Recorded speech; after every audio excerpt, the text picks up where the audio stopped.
السلام علیکم دوستو، ہمارا تعلق ایسے معاشرے سے ہے جہاں آپ حق اور سچ کی بات کریں گے تو سب سے پہلے آپ کو تنقید کا نشانہ بنایا جائے گا۔ تنقید کے بعد آپ کو دھمکیاں ملنا شروع ہو جائیں گی۔ اگر آپ دھمکیوں سے بھی باز نہیں آئے تو آپ پر تشدد کیا جائے گا، اور ممکن ہے کہ آپ کے اوپر جھوٹے FIR بھی ہوں۔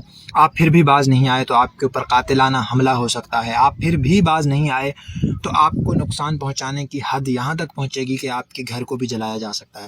یہ بات میں اس لیے کہہ رہا ہوں کیونکہ ریسنٹلی ہمارے کوہستان کے ایک صحافی ہیں گنگو مل، ان کے گھر کو جلا دیا گیا ہے صرف سچ بولنے کی وجہ سے۔ یہ واقعہ اتنا پراسرار ہے کہ جس گھر کو آگ لگائی گئی وہاں پہ وہ رہائش پذیر تو نہیں تھے، اور نہ ہی اس گھر میں کوئی الیکٹریسٹی تھی، نہ اس گھر میں کوئی گیس کا لائن تھا، پھر بھی وہاں پہ آگ لگی۔ بھائی اس آگ کو قدرتی کہنا تو میرے سمجھ سے باہر ہے۔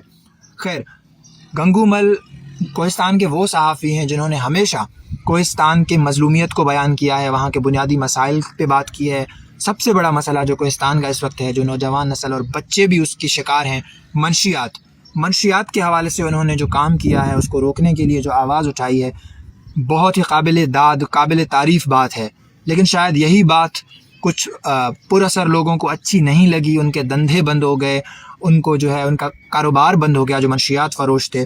دیٹس وائی ان کے گھر پر حملہ ہوا ہے۔ خیر، حملہ جس نے بھی کیا ہے ہم واضح تو نہیں بتا سکتے، ہمیں کنفرم نہیں ہے، لیکن جو بھی ہے ہم اس کی مذمت کرتے ہیں، اور ہم حکام سے یہ گزارش کرتے ہیں کہ جلد از جلد اس واقعے کی تحقیقات کی جائیں، اور گنگو مل کا جو نقصان ہوا ہے اس کو پورا کیا جائے، اور جو لوگ اس میں ملوث ہیں ان کو سزا دی جائے۔ Thank you.